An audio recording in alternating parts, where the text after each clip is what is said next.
El hombre en busca de sentido, Viktor Frankl. Hola, yo soy Alex de la Torre, bienvenidos a Mentes en Construcción. En este episodio les voy a hablar sobre el libro El hombre en busca de sentido de Viktor Frankl. El hombre en busca de sentido de Viktor Frankl es un libro que ha capturado la atención de millones de personas en todo el mundo. Su popularidad radica en la profunda resonancia que tiene en aquellos que buscan desesperadamente un sentido en la vida. A través de las experiencias de Frankl en los campos de concentración durante la Segunda Guerra Mundial, el libro trasciende la adversidad y nos confronta con preguntas existenciales que nos conciernen a todos. El relato de Frankl va más allá de narrar los horrores y las humillaciones de los campos de concentración, explorando la psicología de los prisioneros y cómo enfrentaron las condiciones más atroces. Su objetivo era demostrar que los seres humanos pueden encontrar significado incluso en las circunstancias más desgarradoras. Frankl introduce en el libro los principios de su propia escuela de psicología, la logoterapia, despertando un gran interés y curiosidad en los lectores. A lo largo de su carrera, Frankl escribió extensamente sobre la logoterapia, pero este libro proporciona una descripción general de alto nivel de esta doctrina terapéutica. Está organizado en capítulos concisos que abordan las fases psicológicas experimentadas por los prisioneros en los campos de concentración, los síntomas psicológicos que enfrentaron y cómo superaron esos desafíos. Además, explora el tema del significado en la vida, los desafíos filosóficos asociados a su búsqueda y ofrece consejos concretos de la logoterapia para enfrentar la ansiedad. El hombre en busca de sentido es un libro poderoso que ha impactado a muchos por su mensaje de encontrar significado incluso en las circunstancias más difíciles. Ofrece una perspectiva única sobre la búsqueda de sentido y brinda consejos prácticos para enfrentar los desafíos de la vida. Parte 1. Frankl identificó que el viaje psicológico de un prisionero en un campo de concentración consta de 3 fases principales y 3 síntomas asociados. Tras la admisión en el campo, el shock es el síntoma predominante. A medida que los prisioneros se acostumbran a la rutina, la apatía se convierte en el síntoma principal. Después de la liberación, la despersonalización se volvía el síntoma predominante. Fase 1. En la fase de admisión y choque, experimentamos un choque emocional o psicológico cuando nos enfrentamos a situaciones altamente estresantes. Este shock puede manifestarse de diversas formas, pero según Frankl, las reacciones anormales son la categoría principal. En circunstancias estresantes, los seres humanos a menudo reaccionamos de manera inesperada, como riéndonos en un funeral. Estas reacciones anormales son normales y previsibles, ya que cuanto más normales somos, más anormales pueden ser nuestras reacciones ante situaciones excepcionales. Frankl menciona 4 reacciones anormales: delirios de indulto, humor, curiosidad y falta de miedo. Los delirios de indulto nos llevan a esperar un resultado positivo incluso cuando hay evidencia en lo contrario. Frankl fue enviado a los campos de concentración con otras personas entre él. Al llegar a Auschwitz, un pequeño grupo de prisioneros aparentemente saludables y con actitudes positivas subió al tren para dar la bienvenida a los nuevos prisioneros. Estos prisioneros eran una élite especialmente elegida, que se mantenía en buen estado de salud deliberadamente para aprovechar la tendencia de los nuevos prisioneros a tener delirios de indulto. Aunque no había nada divertido en los campos de concentración, los prisioneros encontraban formas de hacer bromas, como mencionar el agua real de las duchas. A pesar de enfrentar su propia mortalidad, muchos prisioneros sentían una curiosidad distante y clínica sobre su supervivencia. Frankl tuvo un accidente de escalada y en ese momento se preguntó si sufriría lesiones graves, pero no sintió miedo por el resultado. Durante la primera fase en los campos de concentración, los prisioneros carecían de miedo a la muerte, ya que aún no se habían enfrentado a la realidad de que podrían morir. Estas reacciones anormales, como la falta de miedo, se consideran una forma natural de aliviar el estrés y proteger el cuerpo y el cerebro. Sin embargo, con el tiempo, estas reacciones se desvanecieron y la vida en el campo de concentración se convirtió en una nueva y sombría realidad para los prisioneros. En la fase 2 de la experiencia de los campos de concentración, los prisioneros establecieron rutinas despiadadas y crueles como una forma de sobrevivir. En este contexto cayeron en un estado de apatía, una especie de muerte emocional que les permitía preservar su fuerza emocional para la supervivencia. La apatía actúa como un mecanismo de defensa que reduce a los humanos a un nivel primitivo, centrándose únicamente en las necesidades básicas de la vida. A través de la apatía, los prisioneros lograron sobrevivir a las difíciles condiciones, las palizas, la desnutrición y la injusticia sin perder la cordura. En el ejemplo dado, Frankl presenció la deshumanización y la falta de respeto hacia un cadáver en el campo de concentración. A pesar de encontrar la situación inquietante, él se vio obligado a mantener la calma y continuar con su rutina apáticamente. La necesidad de alimentarse y sobrevivir prevaleció sobre cualquier respuesta emocional compleja que podría haber experimentado. Esta experiencia refleja cómo la apatía se convirtió en un mecanismo de supervivencia en el campo, permitiéndole a Frankl mantenerse funcional en condiciones inhumanas. Fase 3. Liberación más despersonalización. Las 2 primeras fases en los campos de concentración Cobraron muchas vidas a través de ejecuciones o heridas, enfermedades o suicidios, pero algunos prisioneros sobrevivieron a los campos y vivieron para volver a la vida fuera de las cercas de alambres de púas. A los prisioneros no se les concedió un retorno lento a la vida. Fueron liberados e inmediatamente volvieron al mundo. Y muchos descubrieron que era un mundo que era completamente diferente al que dejaron atrás hace tantos años. Piensa en los buceadores y las curvas. Cuando un buzo ha estado en el océano profundo de alta presión, tiene que nadar hacia la superficie muy lentamente para asegurarse de que las burbujas de aire de la presión no escapen a su torrente sanguíneo y en el peor de los casos lo maten. En cambio, los presos fueron liberados inmediatamente de una situación llena de presión y estrés. Podríamos suponer que los sobrevivientes estarían encantados de salir del campamento y agradecidos de volver a la vida normal, pero las dos primeras fases habían afectado la psique de los presos y se enfrentaron a los últimos síntomas psicológicos. Además, muy pocos prisioneros recibieron tratamiento psicológico después de su liberación y tuvieron que lidiar con los problemas ellos mismos. Primero, los presos sintieron despersonalización, un estado psicológico en el que te sientes desconectado de tus pensamientos y tu cuerpo. Te ves a ti mismo desde afuera o sientes como si estuvieras soñando y no realmente presente. Los prisioneros habían estado desconectados de sus emociones durante tanto tiempo que tenían dificultades para sentir cosas una vez que los liberaban y habían perdido específicamente la capacidad de sentir cosas positivas. Gradualmente tendrían que volver a aprender a sentir emociones positivas. Segundo, los prisioneros liberados sintieron 3 reacciones negativas: venganza, amargura y desilusión. Venganza. Los prisioneros habían sufrido muchísimo y ahora querían hacer sufrir a los demás. Frankel y otro exprisionero caminaban por un campo cuando se encontraron con un lote de cultivos verdes y frescos. Frankel quería caminar alrededor de los cultivos jóvenes para que no los destruyeran. Su amigo gritó: ¿no nos han quitado suficiente? Mi esposa y mi hijo han sido gaseados, ¿y usted me prohíbe pisar unos cuantos tallos de avena? Amargura. Las personas que no habían estado en los campamentos decían que no sabían lo que estaba pasando ahí, o que ellos también habían sufrido a su manera. Los prisioneros se preguntaban por qué habían sufrido en los campos solo para ser liberados en un mundo que no reconocía ni se preocupaba por su sufrimiento, lo que los llevó a sentirse amargados. Desilusión. Los exprisioneros a menudo descubrieron que el mundo al que habían estado tan ansiosos por regresar no se parecía en nada a lo que imaginaban que sería. Por ejemplo, los hombres y mujeres que sobrevivieron a los campos de concentración querían volver a encontrar a sus seres queridos o volver a sus antiguas vidas, pero muchos exprisioneros fueron liberados solo para descubrir que nadie los esperaba, o que sus hogares se habían ido, o que sus pueblos eran diferentes a los que recordaban. Así que ahora hemos definido las 3 fases psicológicas de los presos. Los campos de concentración de la Segunda Guerra Mundial eran lugares de horror y sufrimiento, abyectos, y sin embargo, a veces los prisioneros resistían las fuerzas externas que los rodeaban y encontraban alivio psicológico o incluso alegría. Pero te preguntarás, ¿cómo lo hicieron?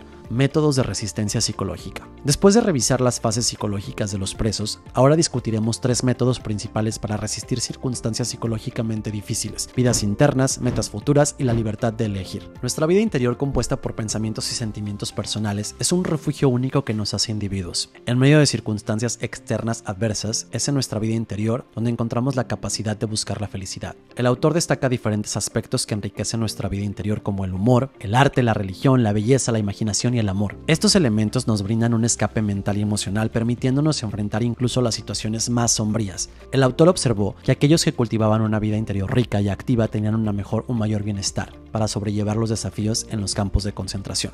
De hecho, incluso los prisioneros físicamente más débiles podían superar mejor las dificultades al haber nutrido previamente su vida interior. Queda claro que nuestra vida interior es un factor crucial para nuestra supervivencia y resistencia psicológica en cualquier circunstancia. La capacidad de establecer metas futuras fue crucial para ayudar a los prisioneros a superar su tiempo en los campos de concentración. Establecer metas les proporcionaba un propósito y un motivo para seguir adelante. Aquellos prisioneros que tenían metas significativas eran más propensos a alcanzarlas, ya que la importancia de esas metas los motivaba a sobrellevar las dificultades. El autor ilustra esto ayudando a 2 hombres suicidas a encontrar metas futuras. Uno tenía un hijo esperándolo en el extranjero y el otro era un escritor de libros en progreso que solo él podía terminar. Estas metas orientadas hacia el futuro disiparon sus pensamientos suicidas y los motivaron a seguir adelante. Por otro lado, aquellos prisioneros que perdían la fe en su propio futuro se sentían sin esperanza y luchaban por encontrar sentido en el presente, lo que dificultaba aún más para su supervivencia. Las tasas de mortalidad aumentaron significativamente durante 1944 y 1945, cuando muchos prisioneros perdieron la esperanza de regresar a casa para celebrar. La libertad de elegir es una poderosa herramienta que poseemos como seres humanos, incluso en las circunstancias más difíciles. Aunque podemos sentirnos atrapados por nuestro entorno, siempre tenemos la capacidad de elegir cómo enfrentar las situaciones que se nos presentan. Incluso en casos extremos, podemos elegir nuestra actitud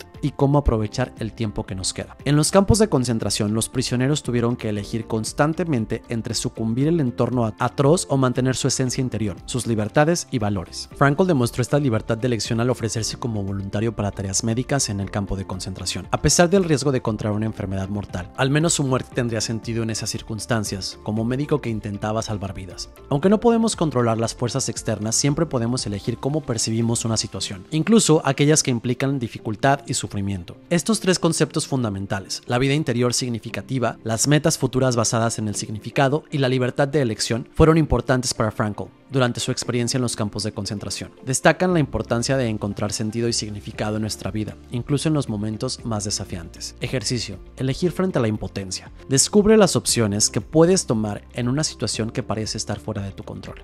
Piensa en una situación en tu vida en la que te sentiste impotente, como si no hubiera opciones que pudieras tomar. Resume brevemente la situación y escribe cómo te hizo sentir la impotencia. Por lo general, hay opciones concretas disponibles para nosotros. Es posible que no nos gusten. En retrospectiva, había opciones disponibles para ti, incluso las más extremas, que hizo que fuera difícil ver las opciones o seguir adelante con ellas. ¿Estás pasando por un momento difícil en tu vida en este momento? Si es así, ¿podrías recurrir a la vida interior, las metas futuras o la libertad de elegir para superarlo? En el capítulo 3, Frankl desarrolla el concepto de logoterapia y la importancia del significado de nuestras vidas. A través de sus observaciones en los campos de concentración, se inspiró a crear esta escuela de psicología. La logoterapia se basa en algunos principios fundamentales. Los seres humanos somos motivados por el significado. Buscamos un propósito y sentido en nuestras vidas. Además, Frankl enfatiza la libertad de elección y cómo nuestras decisiones pueden beneficiar a nuestro yo futuro. La logoterapia destaca que aquellos que tienen metas futuras significativas tienen una mayor capacidad para sobrevivir y encontrar sentido en las situaciones más difíciles. No hay una respuesta universal para el significado de la vida, ya que cada persona y situación son únicas. Sin embargo, cada momento tiene un significado potencial y nuestras elecciones determinan la dirección y el significado de nuestras vidas. Encontrar el significado de la vida requiere lucha y conflicto, pero estos desafíos son parte integral del crecimiento y la mejora personal. La atención interna nos impulsa a descubrir respuestas, establecer metas y alcanzar logros. La buena salud mental no se trata de eliminar por completo la tensión, sino de manejarla de manera constructiva. La logoterapia reconoce esta tensión como necesaria para una vida significativa. En el próximo capítulo se proporcionarán formas prácticas para comenzar a descubrir lo que es su significado para cada individuo y cómo encontrar el propósito en la vida. En el capítulo 3, Frankl habla de la logoterapia y significado. Hemos cubierto el tiempo de Frankl en los campos de concentración. Esto lo inspiró a crear la logoterapia, su propia escuela de psicología.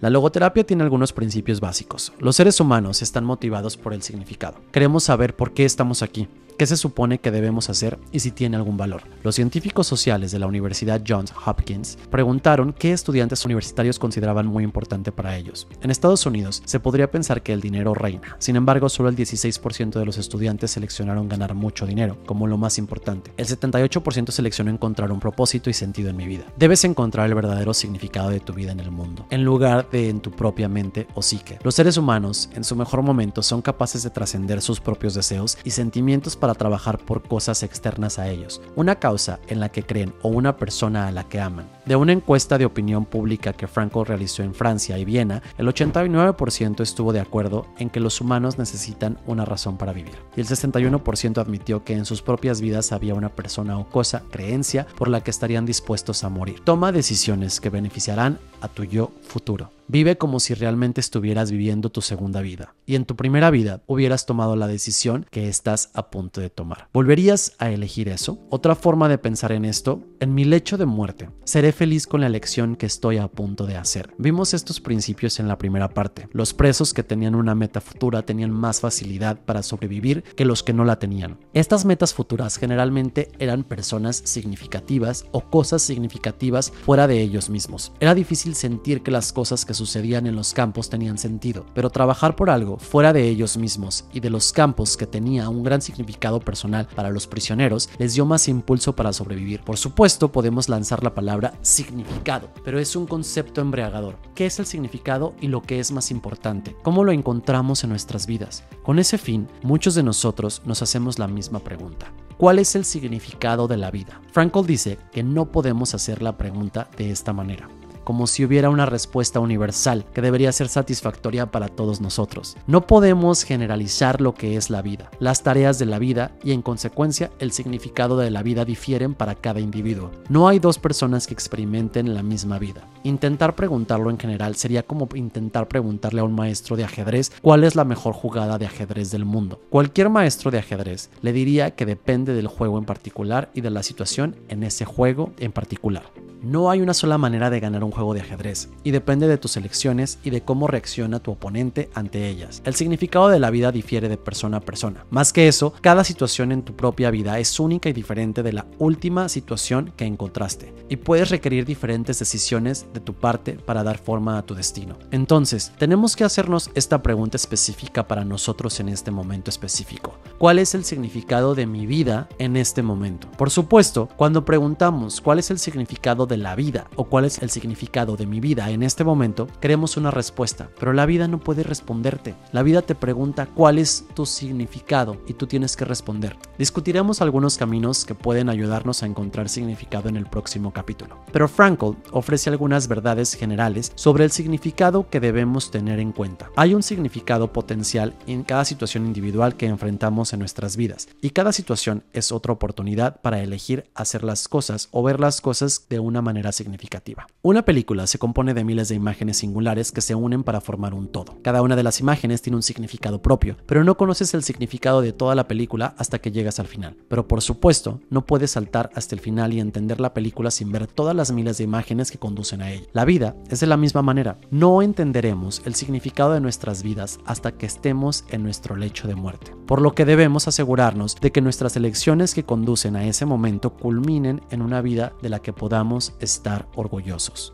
Por ejemplo, sentarte en el sofá junto a tu pareja para ver la televisión puede no parecer tan significativo, pero podría volverse muy significativo en retrospectiva si mañana de repente ya no pudieras hacer eso. Reconocer que cada momento tiene un significado potencial para nosotros puede empujarnos a hacer que cada momento tenga sentido. Tal vez esta noche quieras reflexionar sobre lo significativo que es simplemente relajarse frente al televisor con alguien que te importa. Hay sentido en nuestras vidas, incluso cuando sufrimos, y siempre tenemos la libertad de elegir cómo lo hacemos. Manejar nuestro sufrimiento. Una gran cantidad de cautivos en la guerra de Vietnam informaron ver su cautiverio como una experiencia de crecimiento, a pesar de ser similar a los campos de concentración en el alto nivel de sufrimiento. Encontrar el significado de tu vida no estaría fácil. Este libro no sería tan popular si lo fuera. Se necesita algo de lucha y algo de conflicto para descubrir tu propósito. Pero el conflicto no tiene que ser negativo. El conflicto o la tensión pueden ser saludables y normales. La tensión interna nos empuja a descubrir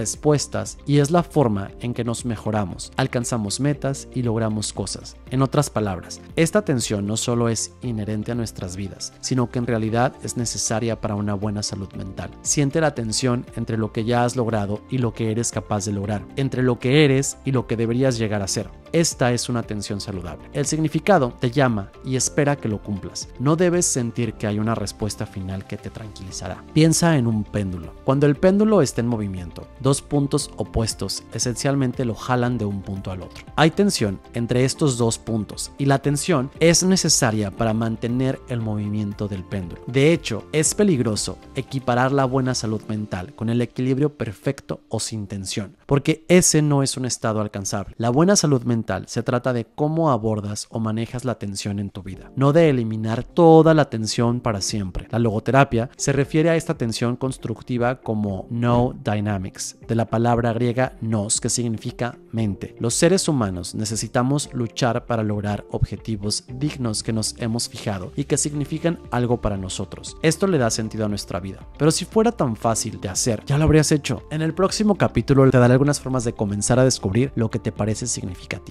Capítulo 4. Caminos para encontrar significado. El último capítulo cubrió la importancia del significado en nuestras vidas. Pero, ¿cuáles son algunas formas en que podemos comenzar a descubrir nuestro significado? La logoterapia nos brinda 3 caminos diferentes: realizando una acción o creando algo, tomando acción. Al entrar en contacto con alguien o experimentar algo, al experimentar el sufrimiento inevitable y la actitud que tomamos hacia él. El primer camino, acciones. Podemos encontrar el propósito de nuestra vida a través de las acciones significativas que realizamos o las cosas que creamos en el mundo exterior. Esto implica conectar nuestras acciones con un propósito importante para nosotros. Por ejemplo, los mejores maestros son aquellos que creen que su labor ayuda a moldear las generaciones futuras. Esta categoría ofrece recompensas externas que pueden brindar gratificación inmediata y un significado más profundo. Sin embargo, debemos evitar dejarnos llevar por la opinión pública y las recompensas externas, ya que cada persona debe decidir su propio significado. Esto se amplifica también a trabajos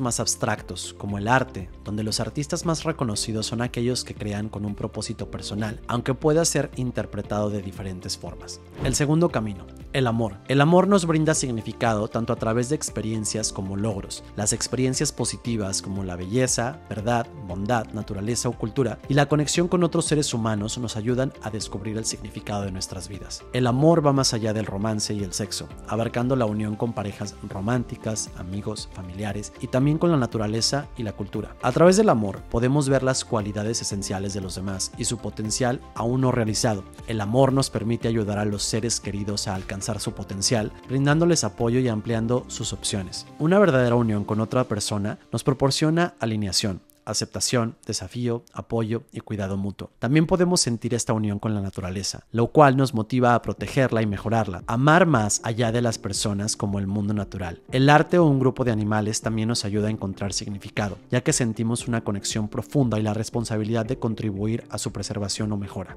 El tercer camino, el sufrimiento. El sufrimiento también puede brindarnos significado en la vida. Aunque parte del sufrimiento es inevitable, como la pérdida y la muerte, podemos enfrentarlo como un desafío, con dignidad y valentía. El sufrimiento puede convertirse en un logro cuando lo manejamos adecuadamente. A veces, la presión de buscar constantemente la felicidad puede dificultar su logro. No obstante, es importante destacar que el sufrimiento no es necesario para encontrarle sentido a la vida. Si podemos evitar el sufrimiento, debemos eliminar sus causas. Sin embargo, cuando el sufrimiento es inevitable y se presenta como una situación desesperada e inalterable, podemos desafiarnos a nosotros mismos para cambiar y encontrar significado en medio de él. El sufrimiento puede ser visto como noble y algo de lo que estar orgullosos si tiene un propósito. Hay 3 formas principales de sufrimiento: dolor, culpa y muerte. Y cada uno tiene su correspondiente forma de encontrar significado en él. Podemos convertir el sufrimiento personal en triunfos personales, aprender de la culpa pasada para mejorar acciones futuras y dejar que la transitoriedad de la vida nos inspire a actuar con responsabilidad.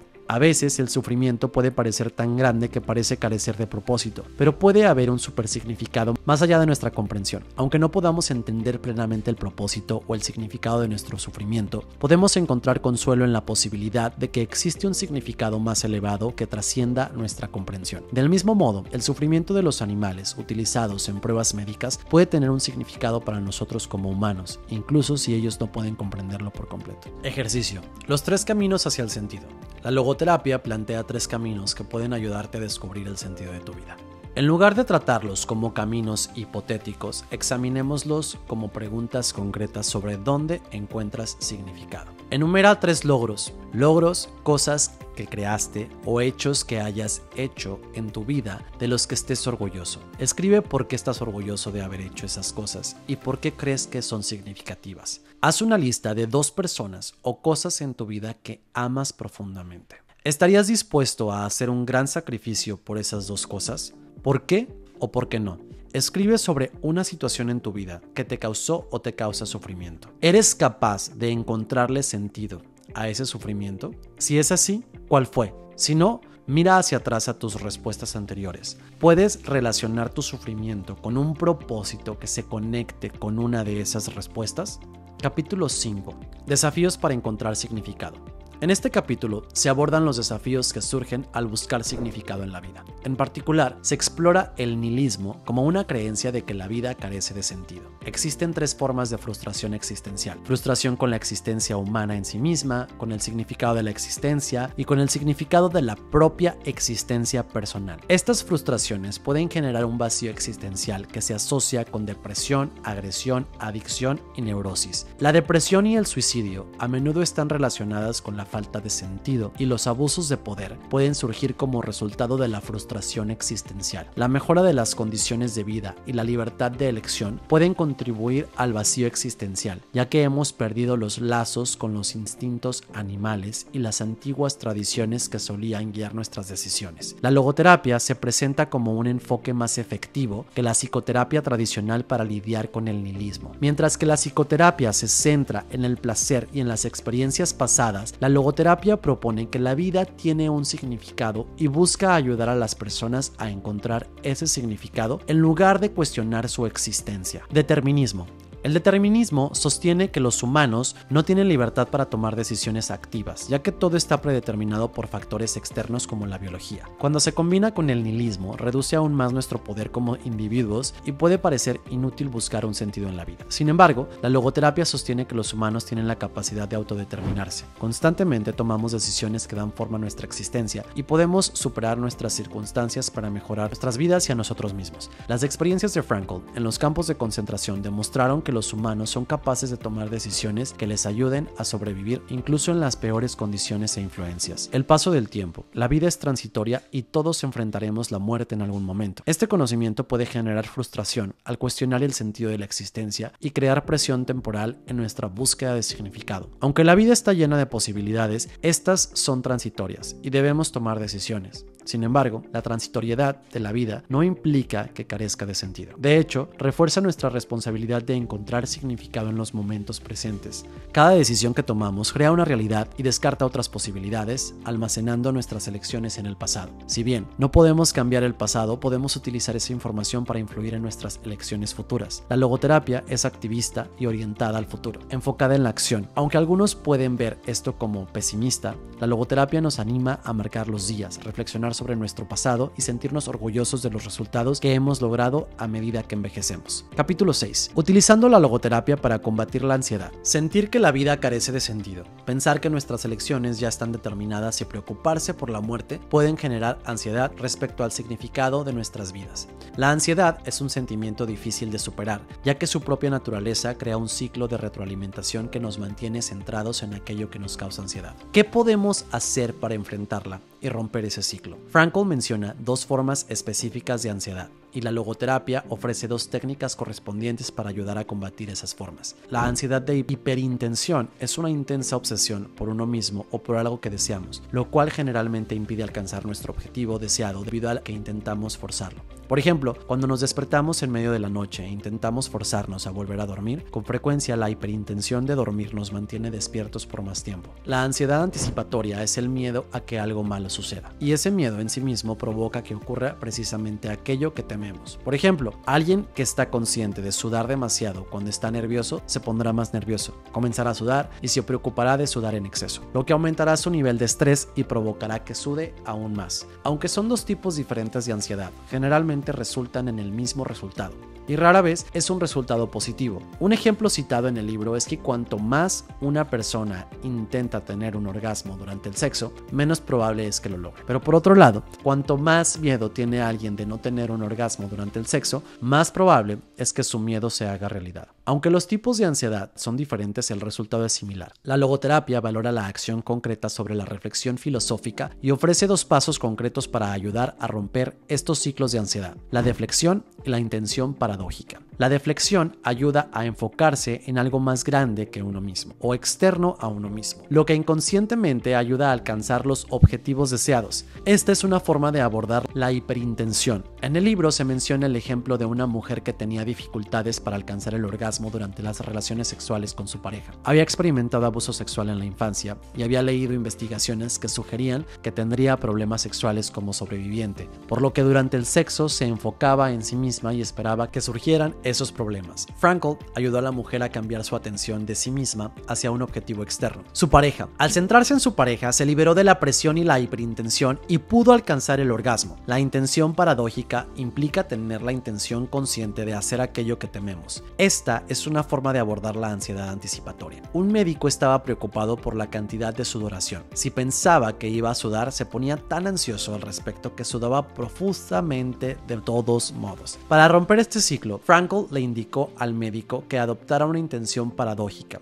sudar tanto como fuera posible cuando sintiera ansiedad por sudar. Cada vez que el médico se sentía ansioso por sudar, cambiaba su narrativa y pensaba: si creían que estaba sudando mucho la semana pasada, voy a sudar al menos 10 veces más en este momento. Por supuesto, cuando intentaba sudar de forma intencional, no podía hacerlo. Tanto la deflexión como la intención paradójica requieren que reorientemos nuestros propósitos y miremos más allá de nosotros mismos, lo cual está en línea con los principios de la logoterapia. Ejercicio. Combatiendo la ansiedad. Trata de romper con la hiperintención o la ansiedad anticipatoria. ¿Qué es algo en tu vida que te esté causando ansiedad? Describe cómo se siente esa ansiedad. ¿Es hiperintención? ¿Centrarte en ti mismo o en algo que quieres hacer? ¿O ansiedad anticipatoria? Preocupación de que algo malo sucederá en el futuro. Eso es todo por este episodio. Espero que te haya gustado. Recuerda suscribirte y darle like. Y recuerda, haz de tu vida la mejor película. Sé el protagonista de tu historia.